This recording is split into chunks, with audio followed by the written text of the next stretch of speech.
Bueno, buenas tardes. El siguiente orador, tenemos el placer de escuchar al profesor Guillermo Coberton. Su ponencia está titulada como Una investigación acerca de las semejanzas y diferencias en el pensamiento de algunos fundadores del marginalismo. Bueno, buenas tardes. Quería agradecerles a todos el interés de estar aquí hoy. Y de alguna manera este trabajo busca también incentivar algunas puntas de investigación, ¿no? Cuando nos aproximamos un poco a los orígenes del pensamiento marginalista, hay que ser muy consciente de en qué ámbito este se desenvolvía, cuál era la situación en ese momento, ¿no es cierto? Y la economía clásica estaba pasando por una, digamos, soportando el ataque de todo el análisis marxista, ¿no es cierto? Se podía decir que había un núcleo duro que resistía, ¿no? Y todo el equipo alrededor estaba armando hipótesis auxiliares. Y ya habían importantes ejemplos, podemos encontrar importantes ejemplos de una cierta tendencia al pensamiento, a las formas matemáticas de argumentación.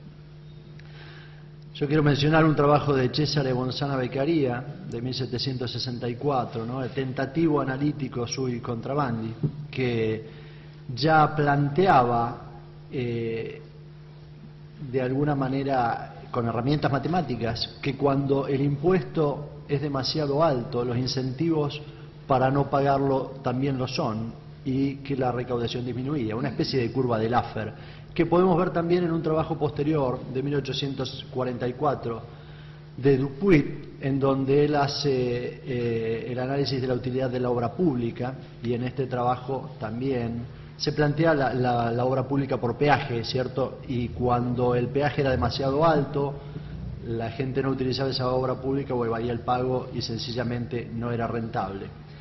Es decir, no estábamos en la prehistoria de la economía, sino claramente había cuestiones que ya estaban muy claras, pero había problemas muy importantes. Por ejemplo, Ricardo afirmaba que 1 millón de hombres puede producir en un estado dado de la sociedad, se refería con cierto nivel de tecnología y capital, el doble, triple de la riqueza de lo que puede producir en otro, pero no agregará por ese concepto ninguna cosa al valor.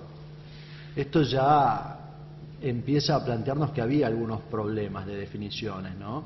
Las cosas suben o bajan de valor en proporción a la facilidad o dificultad con que se producen, o en otras palabras, decía Ricardo, en relación con la cantidad de trabajo empleado en su producción. Es decir, que había algunas cuestiones que requerían urgentemente de auxilio.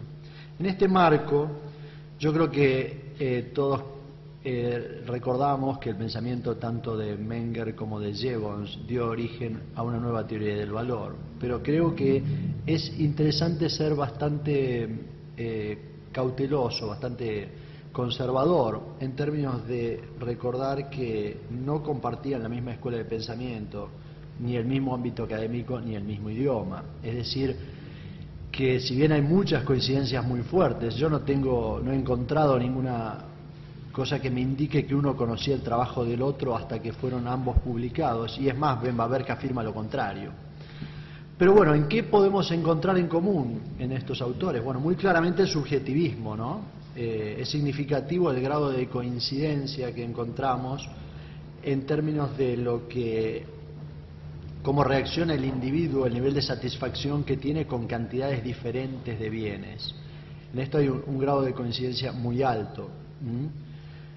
Lo que creo que Jevons analiza aquel conocido ejemplo de un individuo que dividimos su alimento en fracciones, por ejemplo en 10 partes, y qué pasa si le disminuimos la primera décima parte, dice casi no va a sentir el sacrificio. Las sucesivas disminuciones van a generar cada vez un apremio mayor. Y hace este conocido diagrama en donde en abscisas coloca la cantidad y en ordenadas coloca la utilidad. Él le llama utilidad, utility en el original en inglés, a este concepto que yo creo que hoy consideremos en llamar utilidad marginal. Ahora bien, Menger no utiliza utilidad marginal. Este es un concepto que viene de von Wieser, de un trabajo bastante posterior. De alguna manera, para Menger, la idea entre utilidad y valor hacía una discriminación muy importante, porque él decía que utilidad tienen todos los bienes en tanto a su capacidad de satisfacer necesidades, pero para que adquieran aquella significatividad que llamamos valor, en realidad debían ser bienes económicos. Los bienes libres eran útiles, pero no adquirían valor. Es decir, acá tenemos algunas discrepancias también. Él decía que el valor de los bienes se fundamenta en la relación que los bienes tienen con nuestras necesidades y no en los bienes mismos. Y en este subjetivismo sí hay una coincidencia muy, muy importante, ¿no? Ambos decían que el valor era de la naturaleza objetiva, es subjetiva, que no solo en cuanto a su esencia, sino también en cuanto a la medida. Y Menger insistía que los bienes tienen siempre valor para unos determinados sujetos y para estos sujetos tienen un valor determinado. Ahora bien, Jevons aborda esta cuestión desde lo que él llama la ley de la variación de la utilidad. Y acá hay matices con Menger, porque muy claramente cuando él empieza a analizar su ejemplo de dividir el alimento en 10 partes, luego dice podríamos dividirlo en 20, podríamos dividirlo en 100 y podríamos de alguna manera pensarlo como una función continua.